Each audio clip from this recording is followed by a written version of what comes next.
بسم اللہ الرحمن الرحیم۔ میرے پیارے ویورز، السلام علیکم۔ تاریخ اپنے آپ کو دہراتی ہے۔ میں اس واقعہ کو بیان کرنے سے پہلے آپ لوگوں سے درخواست کروں گا کہ میری ویڈیو کو پورا دیکھیے گا۔ اس ویڈیو میں آپ کے لیے جو سوشل میڈیا کے اوپر جو سوالات چل رہے ہیں ان کا جواب دینے کی کوشش کروں گا۔ سوشل میڈیا پہ جتنی بھی ویڈیوز آ رہی ہیں میں ان کا احاطہ کر کے آپ کے سامنے سم اپ کر کے ایک ایسی ویڈیو لے کے آیا ہوں جس میں آپ کے دماغ میں اور آپ کے ذہنوں میں جو بھی کویسچنز ہیں اس کا جواب دینے کی کوشش کروں گا۔ غزوہ خندق کا موقع تھا میرے دوستو۔ نبی پاک صلی اللہ علیہ وآلہ وسلم خندق کی دوسری سائڈ پہ، مدینہ والی سائڈ پہ بیٹھے ہوئے تھے، تشریف فرما تھے، اور ان کے سامنے کفار مکہ جو سب کٹھے ہو کے مسلمانوں پر حملہ کرنے کے لیے آگے تھے۔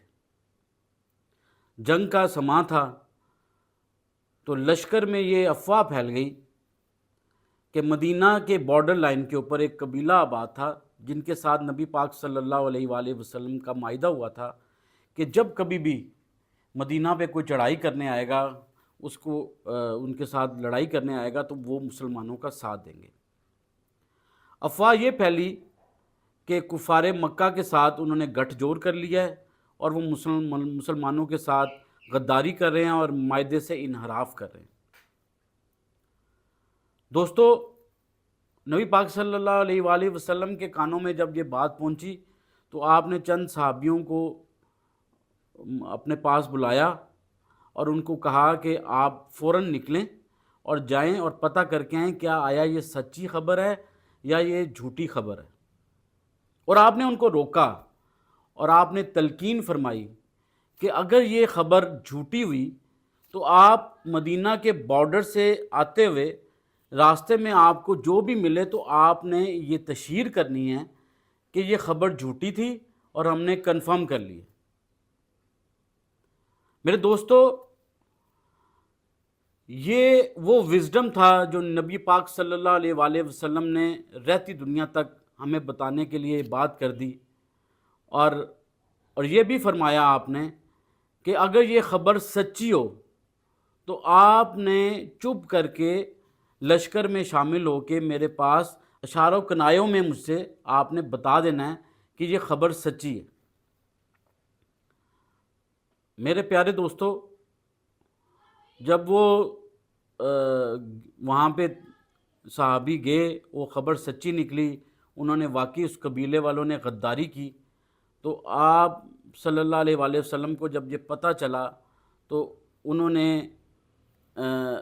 اپنے آپ کو ثابت قدم رکھا اور کس طرح غزوہ خندق میں کامیابی حاصل کی۔ اس واقعے سے ہمیں یہ سبق ملتا ہے میرے دوستو کہ سوشل میڈیا پہ کس طرح لوگوں نے، چاہے سچی ہیں چاہے فیک ہیں، چاہے جو بھی خبریں ہوتی ہیں، لوگ اس طرح شیئر کرتے ہیں جیسے یہ ان کا فرض بن جاتا ہے۔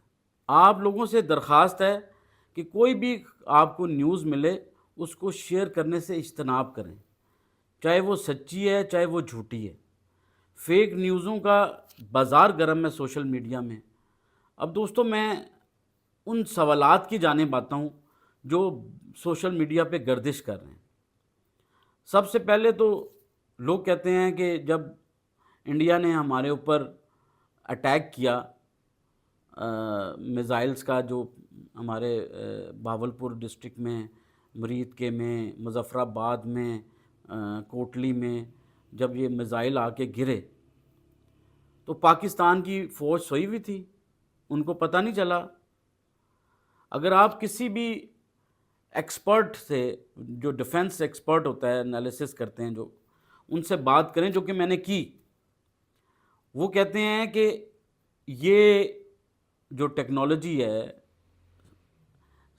ایئر سے گراؤنڈ پہ میزائل فائر کرنے کی، ہمارا اور ان کا ڈسٹنس اتنا کم ہے کہ ہم اس کو انٹرسیپٹ کر ہی نہیں سکتے۔ مگر کچھ لوگوں نے یہ بھی کہا کہ پہلی چپیڑ تے انڈیا نے مار دیتی، منسی کی کریں گے۔ آپ کو پتہ ہے میرے دوستو، اس نے آپ کو چپیڑ ماری ہے تو ہم نے اس کا بازو توڑ دیا ہے۔ اور دوسری ایک میچور ملک کی حیثیت سے، ایک سمجھدار ملک کی حیثیت سے جو ہمارے پاکستان نے جواب دیا ان کو، وہ پوری دنیا اس کی واہ واہ جے جے کار کر رہی ہے۔ آپ کو پتہ ہے پہلی دفعہ ہندوستان پوری دنیا میں تنہائی کا شکار ہے، اور وہ یہ سوچنے پہ مجبور ہوا ہے کہ اب وہ کیا کرے۔ وہ فیس سیونگ ڈھونڈ رہا ہے۔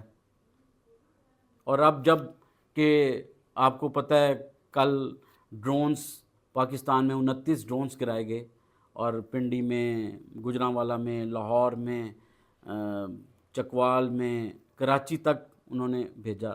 اس کے اوپر بھی بڑے کویسچنز آئے کہ ہماری ایئر فورس سو رہی تھی۔ اور میرے بھائیوں وہ ٹریپ تھا، انہوں نے انٹیلیجنس سرویلنس کے لیے ڈرونز وہاں سے بھیجے، اور وہ بھیج کے وہ آپ کے ڈیفنس سسٹم کو ڈسکلوز کرنا چاہتے تھے کہ آپ کی میزائل بیٹریز کہاں لگی ہوئی ہیں، جو وہاں پہ اینٹی ایئر کرافٹ گنز لگی ہوئی ہیں جو اس کو فائر کریں، اور وہ ان کے پاس لوکیشنز وہاں سے وہ ان کے پاس چلی جاتی ہیں۔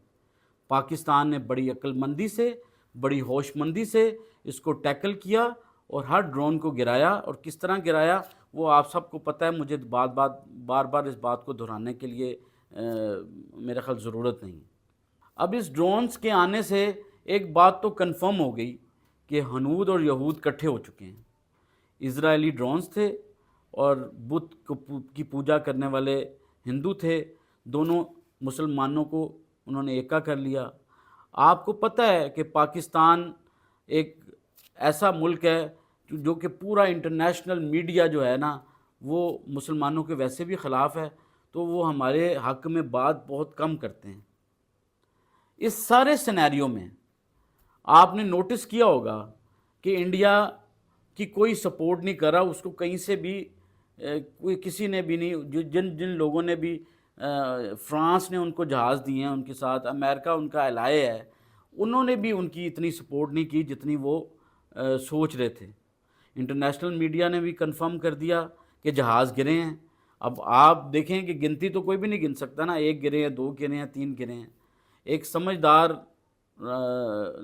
شہری ہونے کے ناطے میں آپ سے یہ درخواست کروں گا، جب قوموں پہ مشکل آتی ہے، جب تکلیف آتی ہے، تو اپنے تمام گھر کے، اپنے ملک کے اختلافات بلا کے آپ ایک یکجان ہو جائیں۔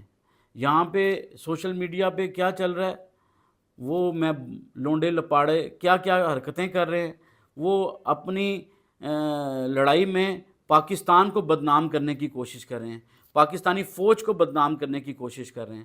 اینج نہیں کیتا، اونج نہیں کیتا۔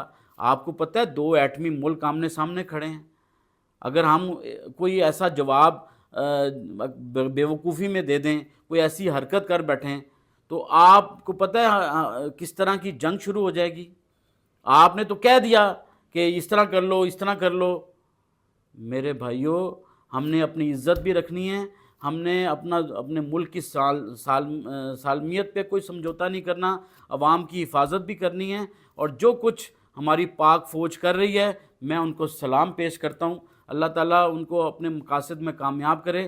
میری آپ سے درخواست ہے کہ میری اس ویڈیو کو شیئر کریں اور لائک کریں، اور اس کو میرے چینل کو ضرور سبسکرائب کریں تاکہ میرے دیکھنے والوں کو اپنے سوالوں کے جواب مل سکیں۔